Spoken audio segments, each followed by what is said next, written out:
Good afternoon, it's Alan Wolf back with Your Source News here at the Summit 2022 in Las Vegas. And I'm sharing the stage now with Paul MacDonald. If you don't know Paul, you should.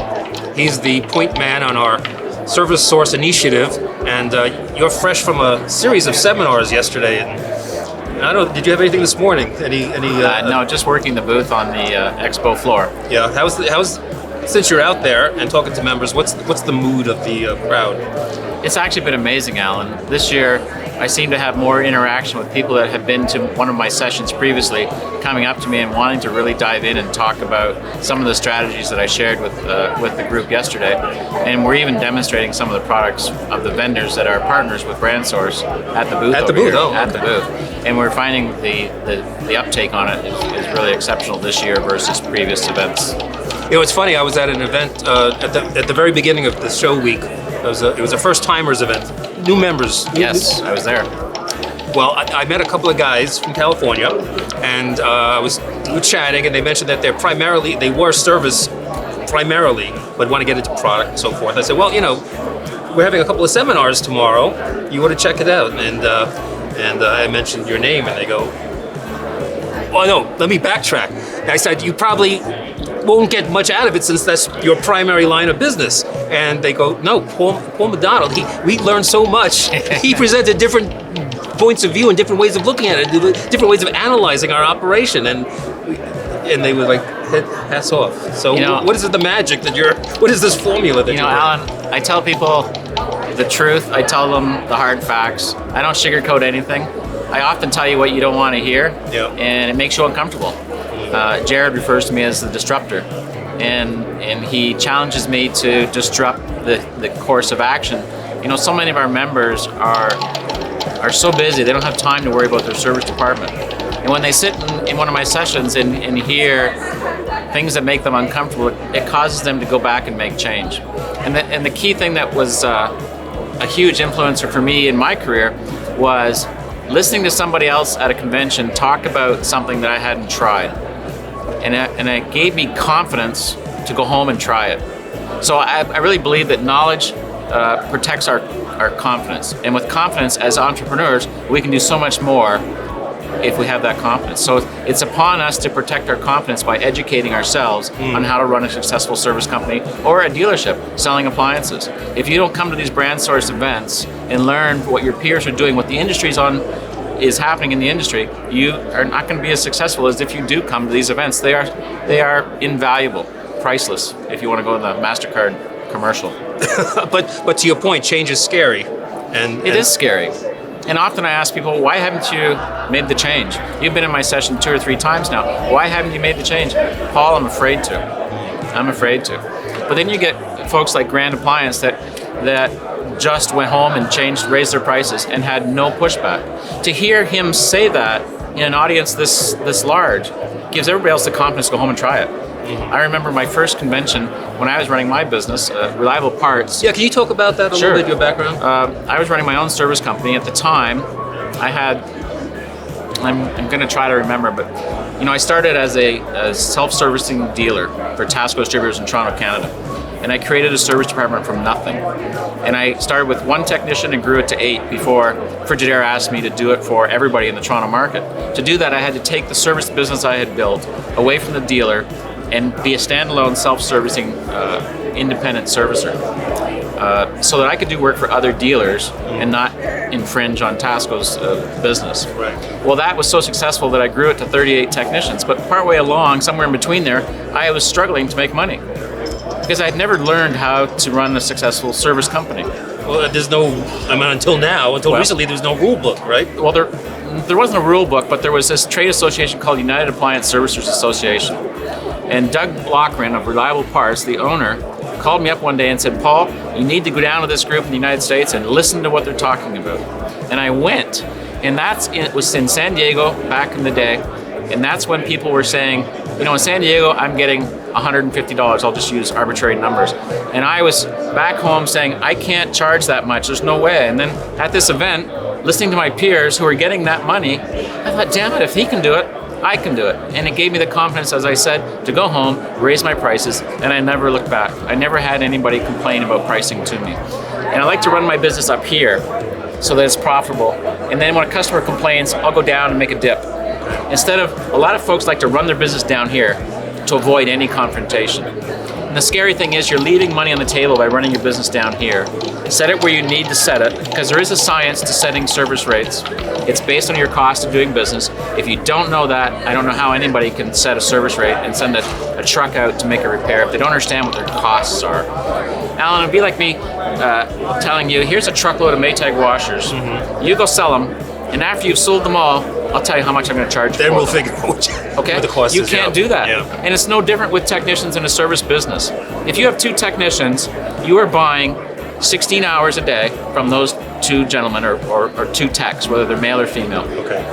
As an owner, it's my responsibility to turn those 16 hours into billable hours, to get somebody, be it a manufacturer, a third-party warranty company, or a consumer, to pay me for my services, right? So it becomes really important to be efficient and have workflows that are structured and everybody knows this is what we're going to do every day for every call. It's a very strict business. You have to have it so that everybody knows what's happening, including your consumer. And if you follow these workflows and you concentrate on efficiency, which for me is completed calls per day divided by the number of hours you're paying a technician, this is the company's efficiency. As a self-servicing dealer, I want you to be at 60%. A lot of our members aren't there yet. Some are over it, some are below it. And so the goal for me at BrandSource is to help members increase their efficiency. If I can do that, I can make you profitable. But you talked about the discomfort people have with sitting down. It's fear. What are the pain points? Are there do people not want to evaluate the costs involved or do the paperwork, or what is it? So often people say to me, Paul, I can't charge that in my market. I said, have you tried? Well, no. Well, how do you know? Yeah. Well, I don't. And often I'll make them think about it, and they'll go home and they'll try it. And next time I see them 6 months later, they'll say, you know what? I did do what you said, and I didn't have any pushback, and it worked for me. If it can work for Grand, it can work for any one of our BrandSource members. Yeah. But they have to have the confidence that I mentioned earlier to go home and make that change. And I hope that through education, we can protect our confidence so that we can make changes in our business. Successful changes that will increase our profits. After all, that's why we're in business, isn't it? Is to make money? I thought so. Okay, so why would I accept any transaction that was a money-losing proposition in my business? I shouldn't be. And I don't have to. But it's this mindset of the owner. Yep. If he's set that it's a cost of doing sales, then I can't change that mindset. That's one thing I can't do. But I can educate him on how he should be doing it and make him feel uncomfortable in his mindset. Yeah. And there are some that still argue with me. And I start every presentation with, do you know, what I'm going to say today, that you're going to agree with me or disagree with me? And if you disagree, it's okay.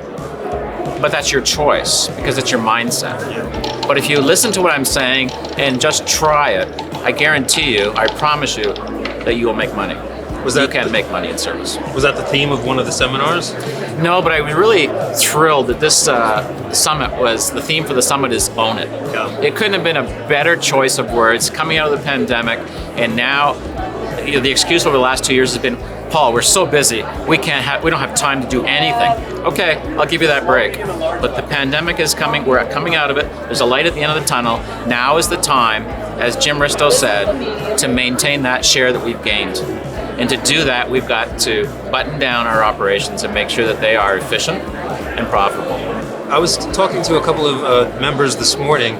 They were talking about the fact, the frequency of repair these days, especially coming out of the pandemic, that appliances, the lifespan of an appliance isn't really measured in years, it's hours of use. And because everybody was home, they're getting more and more use and abuse, and the repair rates have been going up, which to me would put more pressure on.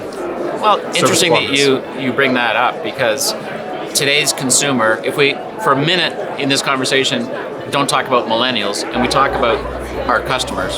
So now I'm saying to anybody from 30 years and up, they are so used to old lonely from Maytag, who sat around with his feet up, with a dog at his feet, he had nothing to do.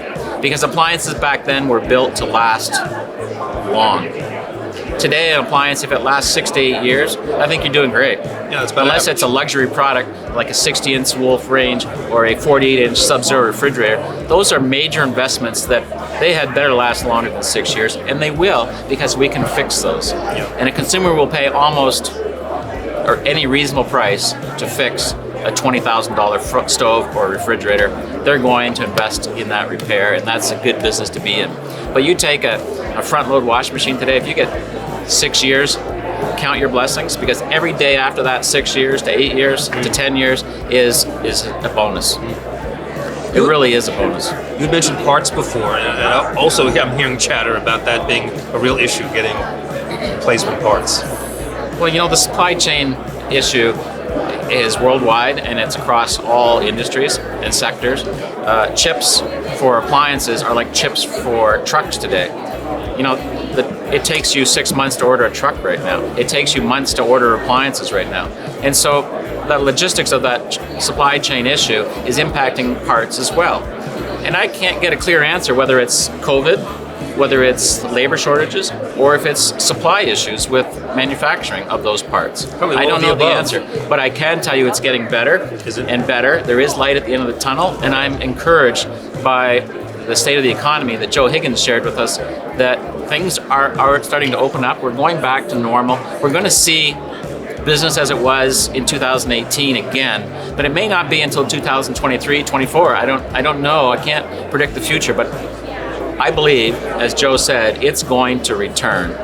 And as to quote Jim, it's on us. We own it to maintain the market share gain that we've taken during this turbulent time. And how do we fix the labor part of it? How do you find good, qualified, or potentially good techs? And again, I go back to what Joe shared with us, that the workforce is starting to come back. The pandemic is slowly ending. There is light at the end of the tunnel. Those folks that retired early because of the pandemic may not be coming back because they're senior in your years. Once you enjoy retirement, you're not coming back unless you are forced to come back. But the part of the workforce that stopped working during the pandemic because they had to take care of their children at home, those folks are starting to come back now. Daycare centers are opening up again, schools are opening up again. Kids can get back to normal life as we knew it back then and as we will be going forward. But so too are these people able to come back to the workforce. So where I'm going with this is our friends at Career Plug are even indicating they are seeing more and more people applying for jobs, and I'm hearing from dealers they're not having as much trouble finding technicians now as they were during the last 2 years. It's still a grind, Alan, don't get me wrong. It still takes effort to find and recruit the right person. But for appliance repair, you don't have to be technically inclined. What you need to be is mechanically inclined. You need to have great customer service skills. You need to be good with people and be able to talk and be open with me and talk truthfully, transparently about my washer or my appliance in my home and how it's not working. How do you If you can do that, then you've got a much greater success at getting this repair done.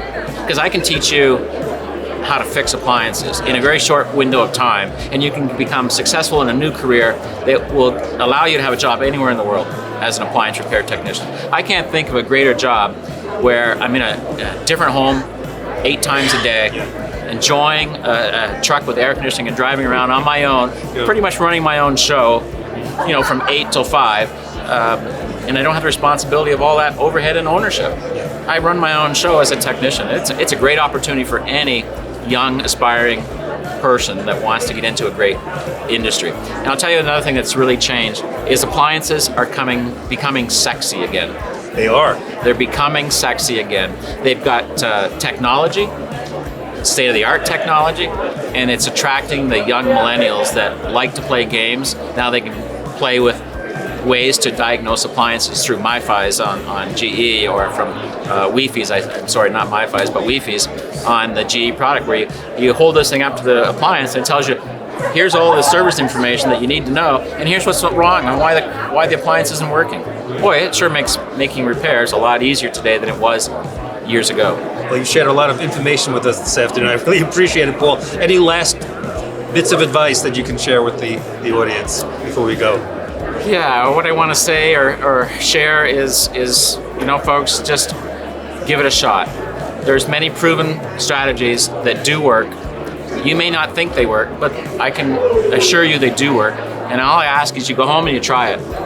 And you'll see that if you do try it and listen to other dealers that have tried it and have success, you will get the confidence to go and make that change in your business, and you will reap the rewards. Cool. Great words to live by. Thank you, sir. Appreciate Have a great the time. day.